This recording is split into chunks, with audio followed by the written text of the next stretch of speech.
Today on New England Living, we're celebrating the seasons with a little something for everyone. We'll hit the ice for an inside look and a private lesson at one of the largest curling clubs on the East Coast.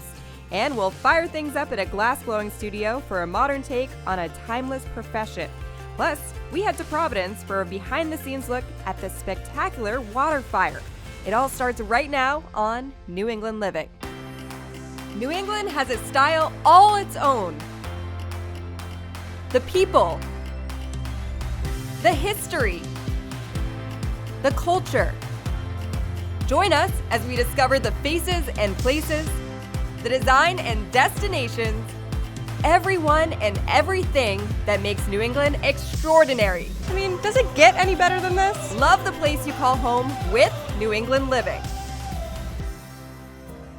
Thanks for joining us today on New England Living. I'm your host, Rachel Holt. First up on today's show, we're heading to Wayland to learn about the fast-growing sport of curling.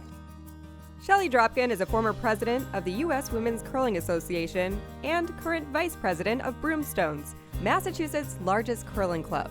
Our goal, or the mission, if you will, is really to promote the sport of curling. It's a wonderful way to meet people, to be athletically involved, and to grow yourself.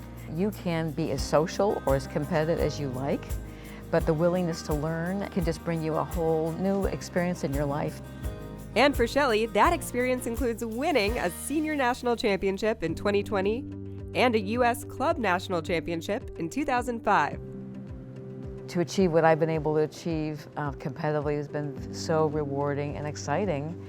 And then we're now coaching. Both my husband and I have coached juniors and adult teams, and that's really rewarding. It's hard to imagine our life, honestly, without curling. And thanks to the Olympics, interest in the sport continues to grow.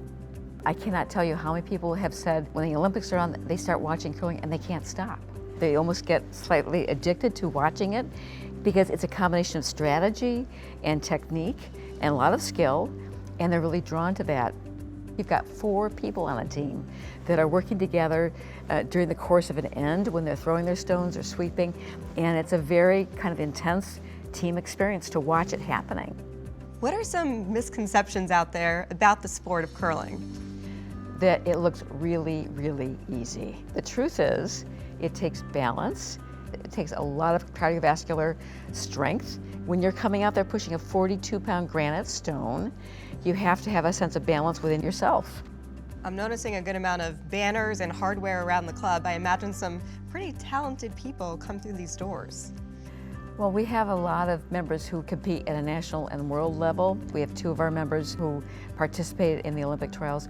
We also have former members who participated in the Olympic trials. Seeing one of your members compete on the world stage or the national stage, what is that feeling like? You just feel a tremendous sense of pride, and your efforts to support them have really helped them continue to grow. Broomstones member and Wayland native Alex Leichter is a Team USA representative, Olympic hopeful, and my curling trainer for the day.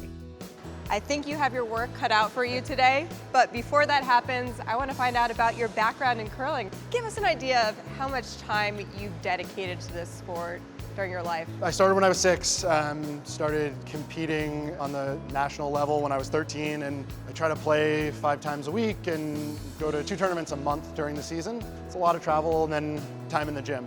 That's one big change in the sport. The average fitness level of curlers has gone up a lot. I don't just have anyone teaching me how to curl here today. I have someone who competed in the U.S. Olympic trials. Tell me about that.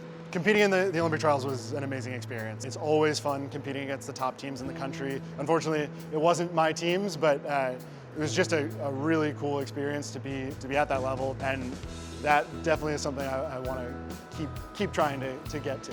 Are people typically surprised to learn a place like this exists in Wayland? We're a little bit sort of off in the woods here, and it's easy to never have noticed it or never have thought to look, but once you find out, there's a lot of people want to come try it, but people do not know one of the largest curling clubs in the East Coast is right here in Wayland.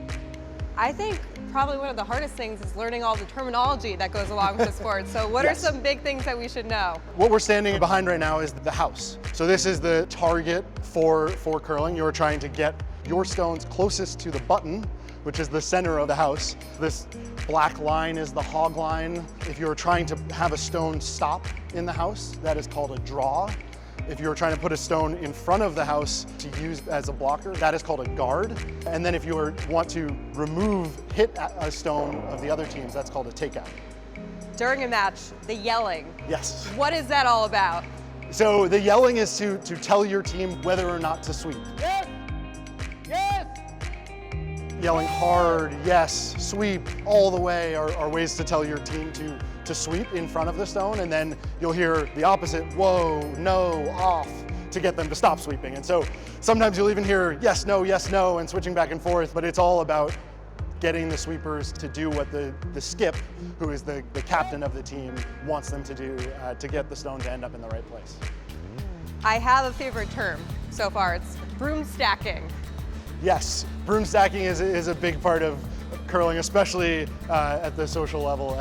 You get together with your team and your opponent after the game and have a drink, and the winning team always buys the first round, and then the losing team tends to buy the second round, and it's just a great time to have fun with some great curlers. All right, I got some words down, I got the coach. Let's give it a go. First things first, equipment, gear, what do we need to know? For delivering a curling stone, you need a couple things. You need a slider on the bottom of your foot. So mine's built into my shoe, but you'll be using a step-on slider. This is what you use to help keep your balance when you're sliding. And then you need a stone, which is a 42-pound piece of granite with a plastic handle. And the goal is to throw it 150 feet and get it within about 6 inches of where you want it. Sounds easy. Yeah. The hack, these sort of sprinters blocks are what you're gonna use to get power. And you crouch down in the hack. Your stone is in your right hand, your stabilizer is in the left hand. And then the curling delivery is 3 main parts. One is the press. You just go forward a little bit, mostly to unstick the stone. The drawback, you move back here, shift your weight onto your hips and onto your back foot, and then the slide.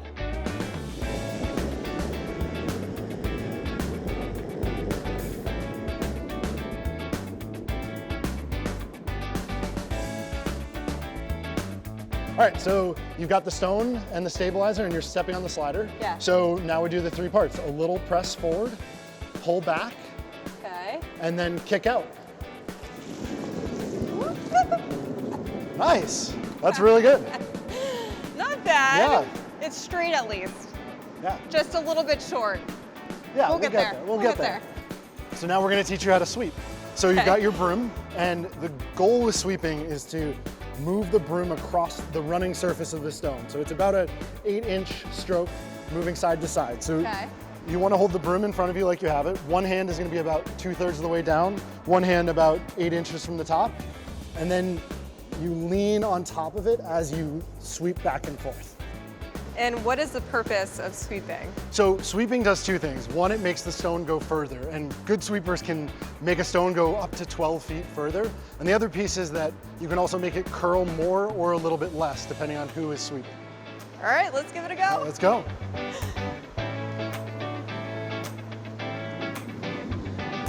I'm gonna follow your lead. All right, sweep, Ah, hard, okay, I'm trying. hurry. I'm going as fast as I can. You got this. You got it. That's a lot harder than it looks. And you only have to do that like 40 times in a game, so it's easy. Oh, now I see where the workout comes in. Yeah. All right, my big takeaway from my day as a curler is this is much harder than it looks like on TV. Well, you did a very good job for your first time. I don't know about that. I do know it's time for the broom stacking. All right, I'll get the first round. Coming up after the break, from frozen ice to molten glass, we're heading up to the North Shore to visit a glass blowing studio creating beautiful works of art. When New England Living returns after this.